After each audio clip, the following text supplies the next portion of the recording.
He told the alien woman, "You look beautiful today," and got an unexpected reaction. Elias Ward had learned many things since leaving Earth. He had learned that oxygen-rich air smelled different depending on the planet. He had learned that silence meant different things to different species. And he had learned, sometimes painfully, that words were never just words. But on that day, standing in the central operations ring of Haven Station, Elias believed he was simply being polite. Haven Station floated at the edge of a blue-white nebula, a massive structure of steel, crystal alloys, and alien design. It was one of the few places in known space where dozens of intelligent species worked side by side without constant conflict. Humans called it a miracle. Other species called it an experiment. Elias called it work. He adjusted the collar of his standard-issue diplomatic uniform, a simple gray outfit designed to avoid offending anyone. No sharp colors, no patterns, no symbols. Humans had learned the hard way that even a shape could be an insult. He was early for his shift, as usual. That was another human habit that confused many aliens. Humans arrived early not because they were ordered to, but because they felt uncomfortable arriving late. The idea of time as a social promise was not universal. Elias passed through the wide corridor leading to the environmental control wing. The floor beneath his boots hummed softly, responding to his weight. Lights adjusted automatically, changing brightness as different species moved through. A group of tall, insect-like beings crossed ahead of him, their jointed legs clicking in rhythm. They barely glanced at him. Humans were still strange, but no longer shocking. At the far end of the corridor stood Salith. She was focused on a floating hollow panel, her long, slender fingers moving through symbols that Elias could not read. Her posture was perfectly straight, her movements precise and calm. Everything about her suggested control. Salith belonged to a species known for discipline and emotional restraint. They were not cold exactly, but they were careful. Every action had meaning, every word carried weight. Elias had worked with her for almost a year. They were not friends. They were not strangers. They were something in between. He slowed his pace as he approached, not wanting to startle her. That, too, was something he had learned. Some species found sudden movement threatening. Others found slow movement suspicious. "Morning, Salith," he said in standard trade language. She did not look up immediately. That was normal. Her species considered divided attention a form of respect. When she finally turned toward him, her expression was neutral, as always. "Good cycle, Elias Ward," she replied. Her voice was smooth and even with a musical tone beneath the careful pronunciation. Elias smiled, and that was when he noticed it. Her appearance was different. It was subtle, so subtle that another human might not have noticed. But Elias had spent years reading microexpressions and body language across species. He had learned to look closely. Her skin, usually a muted silver blue, held a faint iridescent shimmer today. The light reflected off her in a way that reminded him of early morning sunlight on water. The geometric markings along her neck seemed sharper, more defined. She looked striking. Without thinking, without planning, and without any sense of danger, Elias spoke. "You look beautiful today." The words left his mouth easily, naturally, casually, the way he had said similar things 100 times before on Earth, on ships, even here on the station. Humans used compliments like tools of warmth. They filled silence. They softened days. For half a second, nothing happened. Then everything stopped. Salith froze, not stiffened, not tensed. Froze, her eyes widened by a fraction. Her fingers stopped moving midair, hollow symbols flickering and fading around them. Her breathing, something her species usually controlled perfectly, hitched once. The ambient noise of the corridor seemed to dim. Elias felt it before he understood it, a pressure in the air, a shift. Behind him, a passing alien technician made a sharp clicking sound and quickly turned away. Another alien, tall and scaled, lowered its head and backed off without a word. The lights above flickered. Elias' smile faded. He said quietly, suddenly aware that something was very wrong. I didn't mean anything by." Salith stepped back, just one step, but it was enough. Her species did not step back unless threatened. A nearby wall panel blinked from green to yellow. Station monitoring systems were reacting, not to sound, not to movement, but to biometric readings. Salith's heart rate had spiked. Elias raised both hands slowly, palms open, a universal human gesture of non-aggression. His mind raced, searching for a mistake. Did her species not like visual comments? Was beautiful a bad translation? Had the word changed meaning in standard? Salith, he said carefully, lowering his voice. If I said something wrong, I'm sorry. She stared at him, really stared, not with anger, not with fear. With something else, something Elias could not name. Other beings were now watching openly. Conversations in the corridor stopped. One of the station's floating security drones drifted closer, its sensors glowing faintly. Salith finally spoke. Elias Ward, she said, her voice no longer smooth. There was tension beneath it, a tightness that made his stomach twist.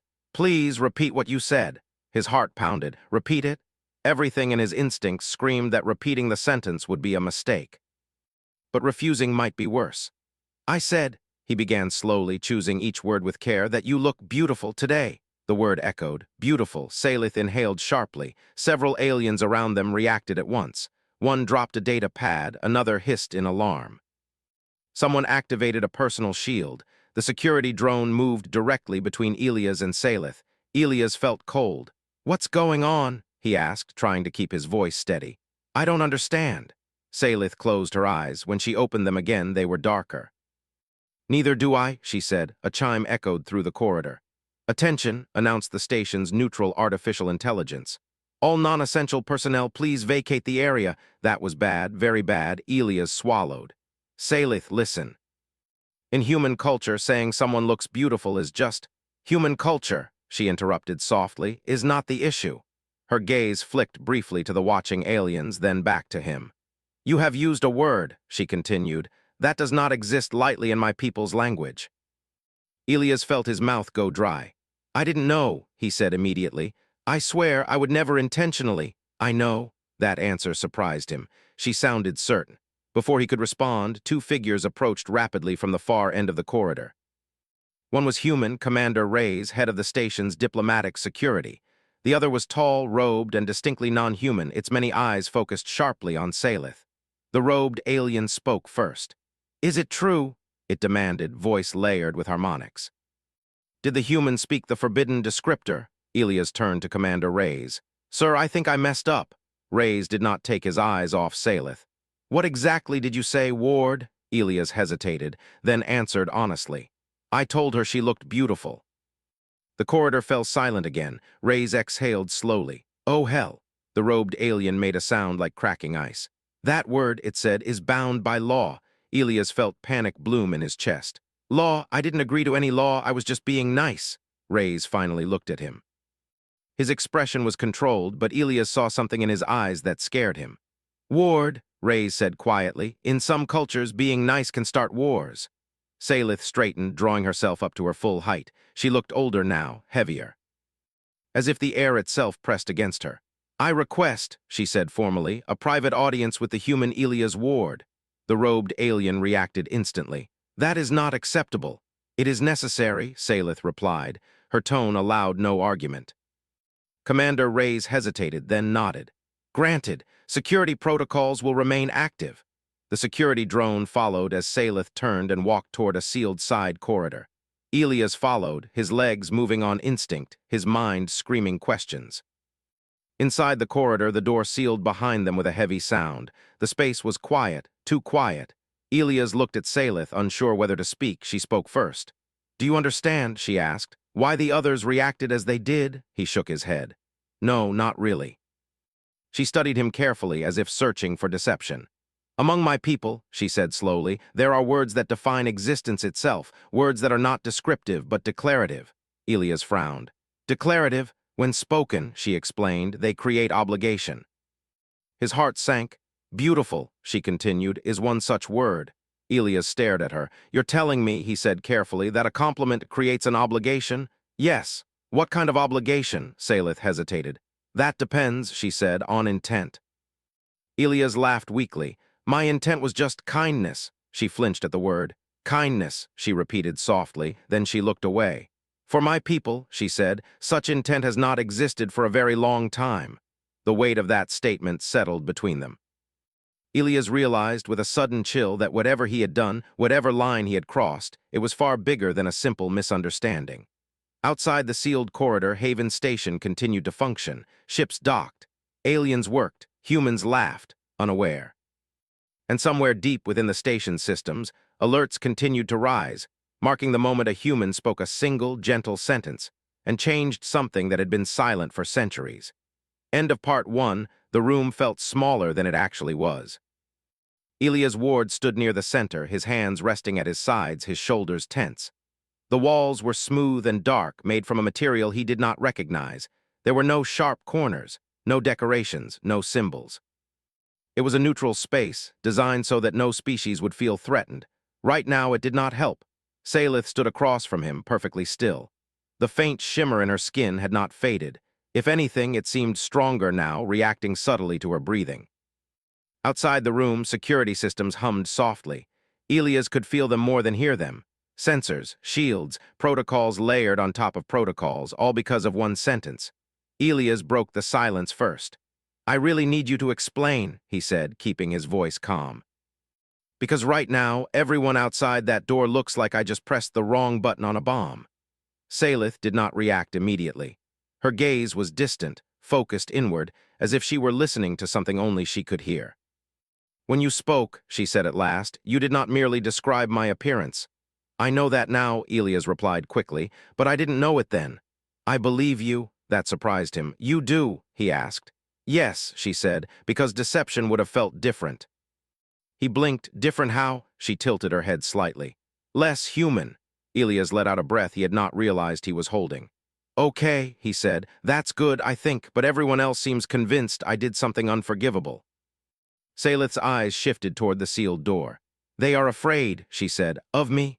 Of what your words represent." Elias frowned. "Words don't represent weapons. Humans don't work like that." "That," Salith said softly, "is precisely the problem."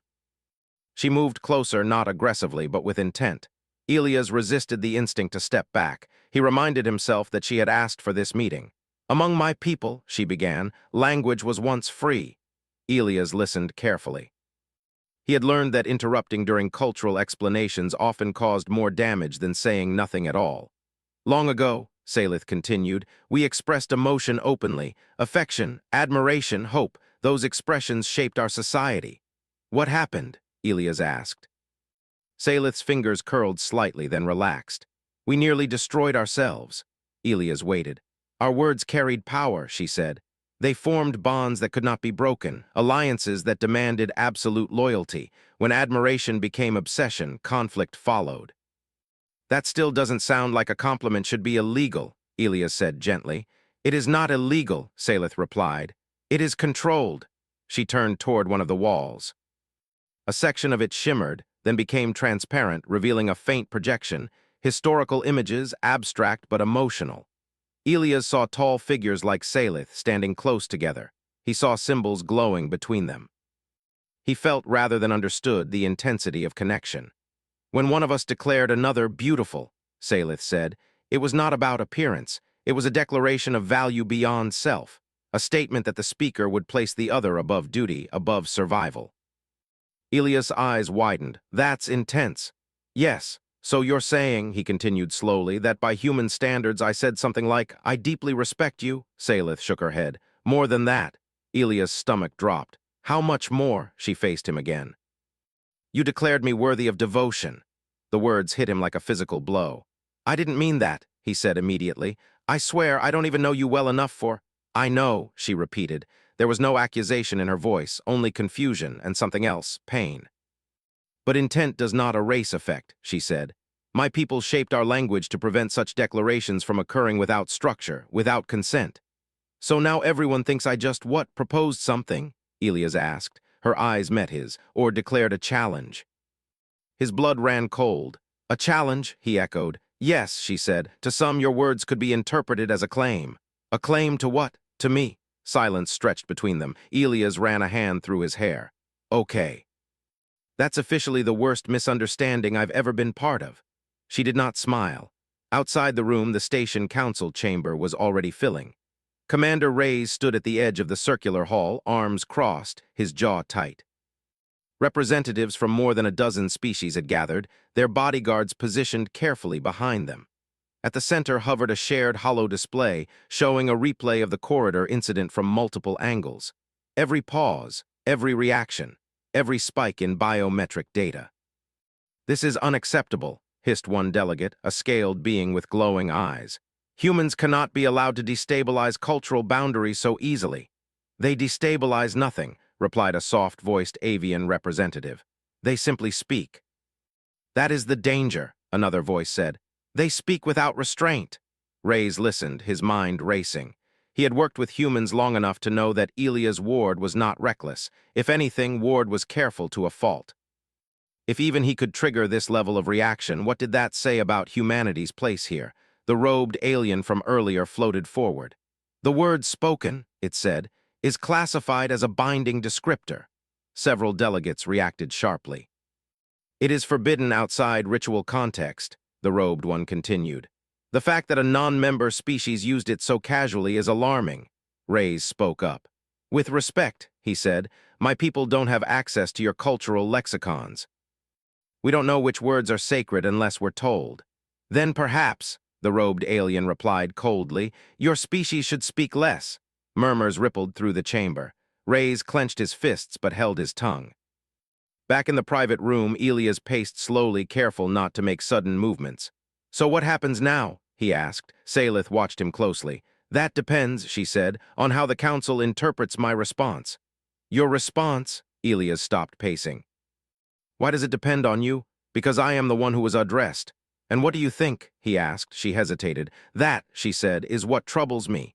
Elias felt his chest tighten.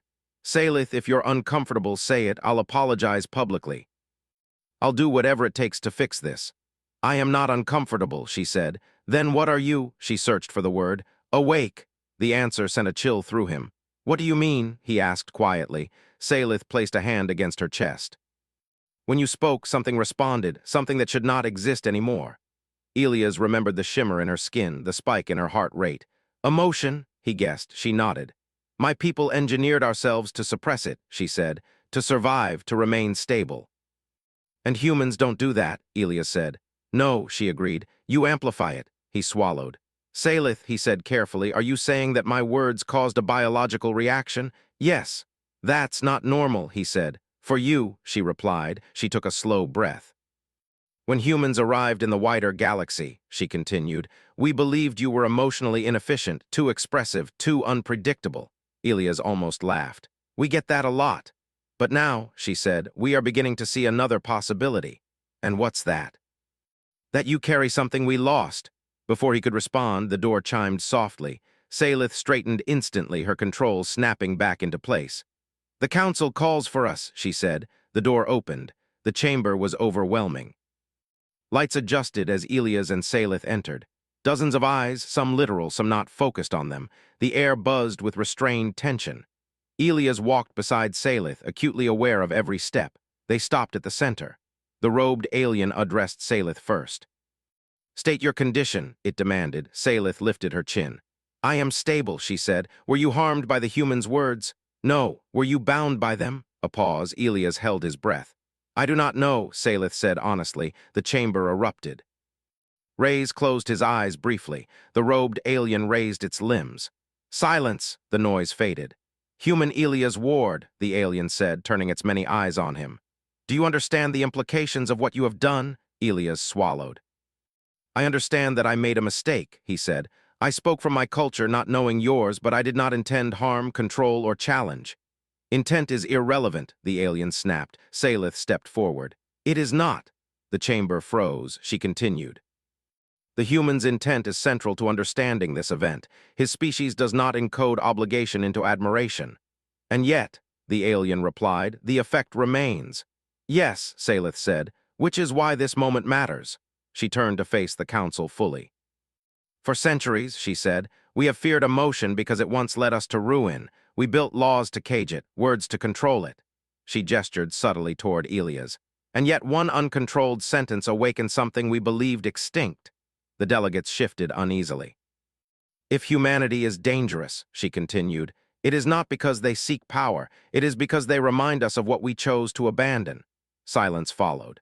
Elias felt something shift in the room, not hostility, but uncertainty.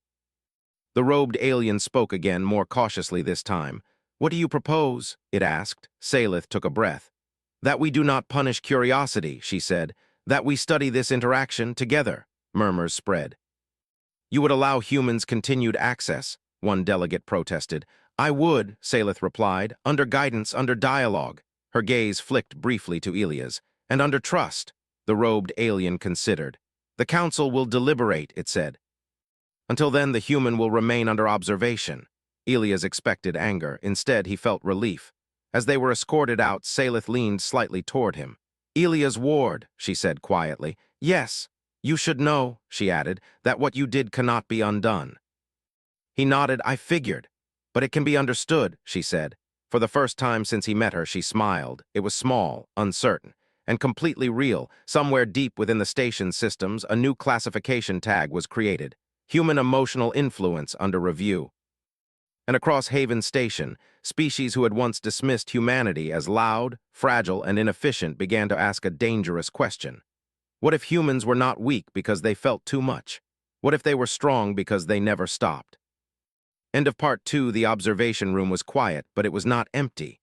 Elias Ward sat at a simple table made of neutral alloy. No sharp edges, no symbols, no colors that could offend. A small light hovered above, adjusting its brightness to his heart rate. It stayed brighter than normal. On the other side of a transparent barrier stood 3 observers. They did not speak. They did not move. They watched. This was not a prison, no bars, no locks, but Elias knew better. Observation was a kind of restraint. Especially when fear was involved. He folded his hands together and forced himself to breathe slowly. Humans were good at that, breathing through stress, smiling through fear, talking through silence. Other species found that strange. The door behind him slid open without a sound. Salith entered alone. The observers stiffened slightly but did not intervene. She looked different again, not dramatic, not obvious, but Elias noticed it immediately. Her movements were less mechanical, her posture less rigid. The faint shimmer in her skin pulsed slowly, almost like a heartbeat. She took a seat across from him. For a moment, neither of them spoke. Then Elias broke the silence. So, he said carefully, is this the part where you tell me how much trouble I'm in? Salith tilted her head. That depends, she said, on how you define trouble. He gave a small, nervous smile. That's never a good sign. Her lips curved slightly, not quite a smile, but closer than before. You are under study, she said, not confinement. That's supposed to make me feel better? It should, she replied. Many council members wanted isolation. Isolation from what? Elias asked. Me. From humanity, she said. The words settled heavily between them. Elias leaned back in his chair. Because of one sentence. Because of what that sentence revealed, Salith corrected. He studied her face. You keep saying that, but no one else explained exactly what it revealed. She folded her hands on the table, mirroring his posture without realizing it. That is what we are here to discuss, she said. The observers behind the barrier shifted. Sensors activated. The room hummed softly. Salith did not acknowledge them. After our meeting with the council, she began, my people initiated a deep diagnostic scan. On you? Elias asked. Yes, that sounds invasive. It was necessary, she replied calmly. We believed your words triggered a dormant response. We needed proof. And did you find it? He asked. She nodded. My neural patterns showed activity in regions that have been inactive for generations. Elias frowned. Generations? Yes, she said. Emotional resonance centers. They were considered evolutionary dead ends. Dead ends don't usually come back, Elias said. They do, Salith replied, when reactivated. Elias felt a strange mix of guilt and awe. So you're saying, he said slowly, that my compliment restarted part of your brain? Yes. That's incredible, he murmured. It is terrifying, she corrected. He looked up at her sharply. Why? Because it means our control was never complete, she said, and because it suggests that exposure to humans could awaken others. Elias swallowed. Is that bad? She hesitated. That depends, she said again, on perspective. She tapped a control on the table. A small hollow projection appeared between them. It showed several alien species, diagrams, neural maps, emotional suppression indicators. Many advanced species, Salith explained, evolved toward stability, toward emotional efficiency. Meaning less feeling, Elias said. Yes. Humans went the opposite way, he said quietly. Yes, she looked at him directly now. You feel deeply, often irrationally. You form attachments quickly. You express admiration freely. Elias shrugged. That's just being human. To us, she said, it is an anomaly. The projection shifted. Highlighted areas glowed faintly. These species, she continued, show similar dormant structures, suppressed emotions, reduced empathy. Elia's eyes widened. You're saying I could do this to others? You already have, she said. He stiffened. I have, Salith nodded. Since the incident, we have recorded minor emotional spikes among those who interact with humans regularly. Spikes how? He asked. Curiosity, warmth, nostalgia. Elias let out a soft laugh. That sounds harmless. For a society built on suppression, she said, it is destabilizing. He leaned forward. Or healing. The word hung in the air. Salith did not dismiss it. That possibility, she said, is why you are still here. The door behind the observers opened.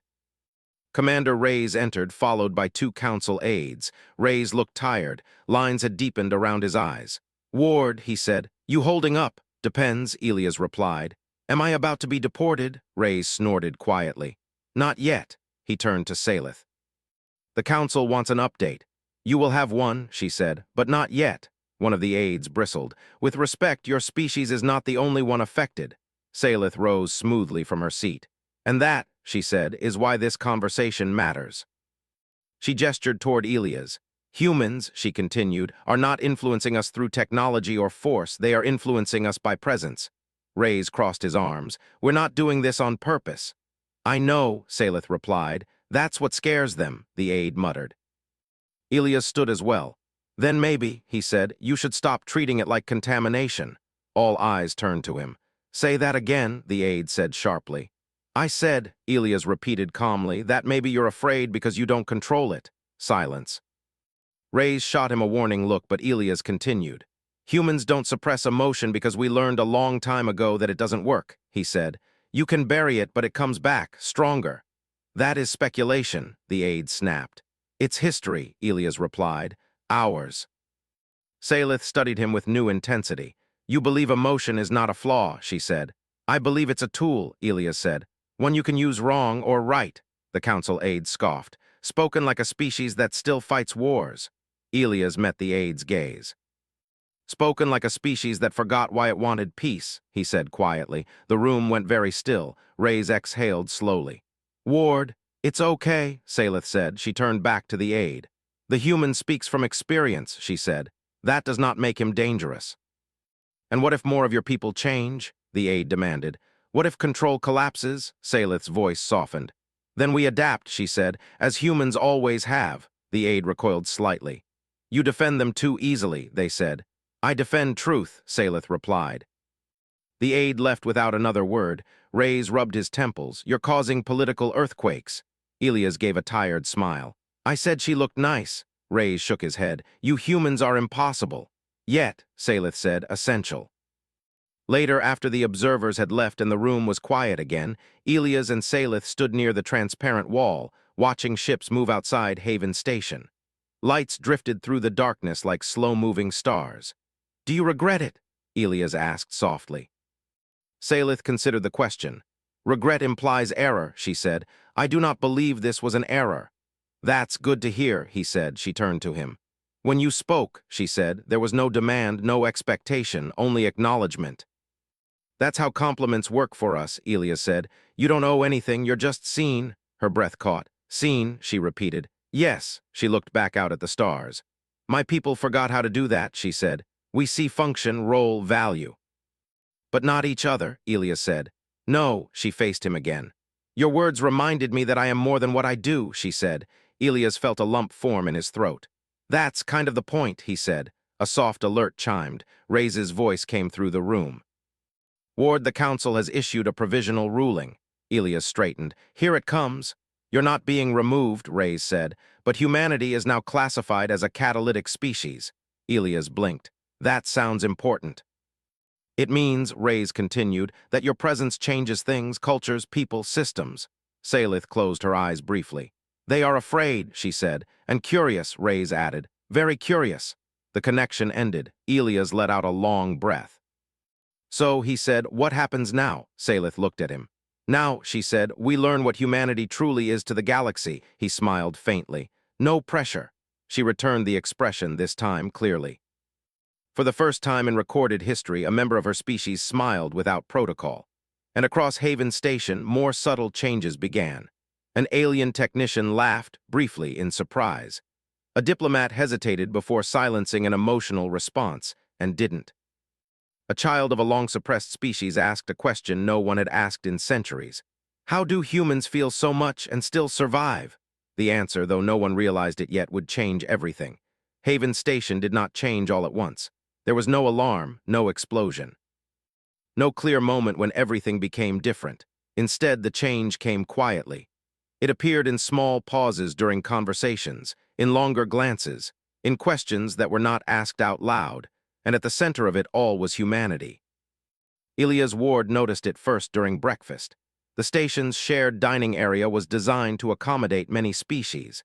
Tables adjusted height automatically. Food synthesizers produced meals based on biology and preference. The space was usually loud with overlapping sounds and movements. That morning it was quieter. Ilia stood in line, waiting for his drink, when an alien technician stepped aside to let him pass. That was not unusual. What was unusual was the look on the technician's face. It was not fear, it was caution. The technician watched Ilias carefully, as if expecting something to happen just by standing near him. Ilias took his drink and moved away, his stomach tight. "This is getting weird," he muttered. Across the room, Salith sat alone. Several seats around her were empty, not because others disliked her, but because being near her now felt risky.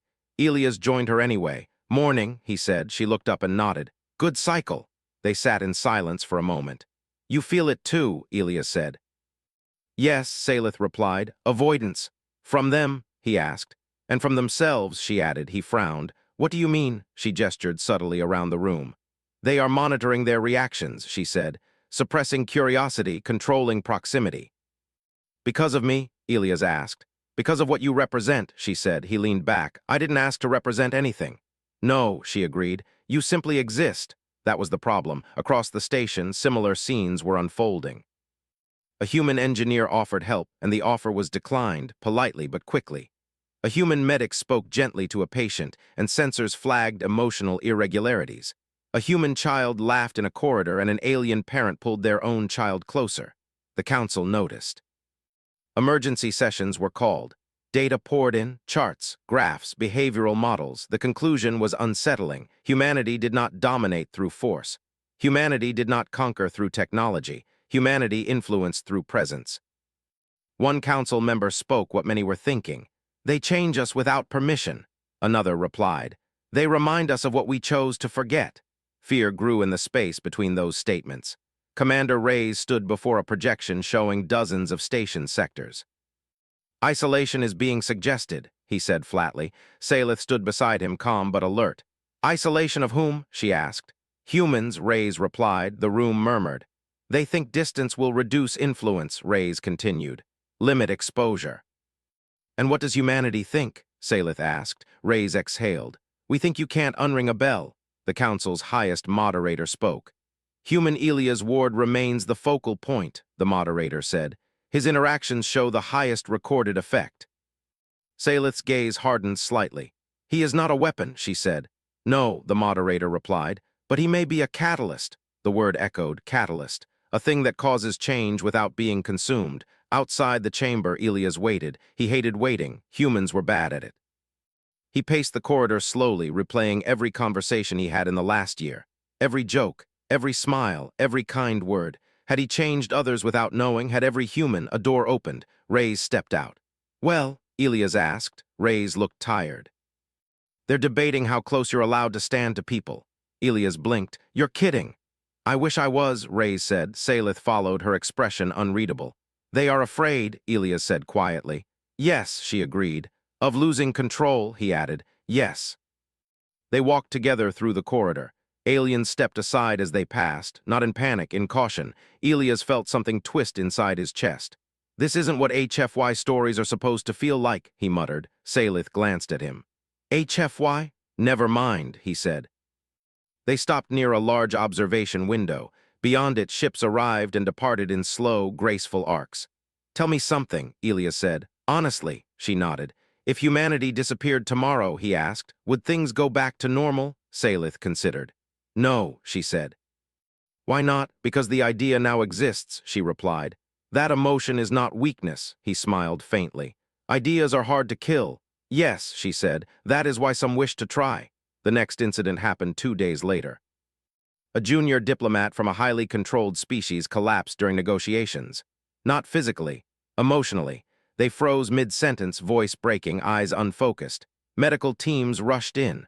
The cause was traced quickly, prolonged interaction with humans. Specifically, exposure to unfiltered emotional expression. The news spread fast. Human contagion, some called it. Others called it awakening. The council split. One faction demanded immediate segregation. Another argued for study and adaptation. A third feared that humanity might already be too integrated to remove. Elias was summoned again. This time the chamber felt colder. You must limit your interactions, the moderator said. With everyone? Elias asked. With non-humans, the moderator replied. So most of the station. Yes, Elias laughed once. It sounded sharp. You want us to stop being human, he said. We want you to stop affecting others, the moderator replied. Salith stepped forward. You cannot ask that, she said. It is not an action they choose. Then perhaps, the moderator said, they should leave. The word hit like a blow. Leave, Reyes spoke immediately. Humanity was invited, he said. We followed every rule given. Rules change, the moderator replied. Silence followed. Elias felt something shift inside him. Not anger, resolve. May I speak? He asked. The moderator hesitated, then nodded. Elias stepped forward. I understand fear, he said. Humans know it well. We built entire histories around it. Several delegates watched closely. You're afraid because you spent centuries cutting pieces out of yourselves to survive, Elias continued. And now you see us walking around with those pieces still intact. That is an accusation, someone said. No, Elias replied. It's an observation. He looked around the room. We don't control our feelings perfectly, he said. We mess up, we hurt each other, we fail. Yes, a delegate snapped. Exactly. And yet, Elias continued, we keep choosing to feel anyway. He took a breath. You think we're dangerous because we remind you of choice. The room was silent. Salith watched him closely. You think if you let yourselves feel again, Elias said, everything you built will fall apart. He paused. But what if it does? The moderator spoke slowly. And what if it does? Elias met their gaze. Then at least it will be real, he said. The council recessed without a vote. That was worse than a decision. Later that night, Salith found Elias in the station's arboretum. It was one of the few places designed for calm. Artificial trees, soft light, flowing water, humans loved it, so did others quietly. You should not have said that, Salith said. I know, Elias replied, but you did anyway. Yes, she studied him. You are not afraid, she said. I am, he admitted. I'm just more afraid of what happens if we stop. She sat beside him. For centuries, she said, we believed emotion led to chaos. And humans believe it leads to meaning, Elias replied. She looked down at her hands. My people are changing, she said softly. Some welcome it, others resist. Change always scares people, Elias said. Even humans? Especially humans, he said with a small smile. She returned it. The next day, the council made its move. A proposal was issued. Human access to mixed-species stations would be limited. Human diplomats reassigned. Human civilians relocated, not expelled, contained. The reaction was immediate. Human crews protested. Non-human allies objected. Others watched in silence. Salith stood before her own people that evening. I will speak, she said. You will obey, her elders replied. I will do both, she answered. And for the first time in her species' recorded history, a public address was broadcast without emotional filters. Her voice reached across Haven Station, across ships, across worlds. Humans did not force this change, she said. They did not ask for it, they did not plan it, she paused. They simply reminded us that we are alive. Reactions rippled outward, fear, anger, hope. The council delayed enforcement, for now. Elias listened to the broadcast from his quarters. He felt a strange mix of pride and dread. We're not the heroes, he said quietly. We're the disruption. Salith stood beside him. Sometimes, she said, they are the same. Far beyond Haven Station, messages traveled. Other councils, other worlds. The question spread like fire if humans can change us by being themselves.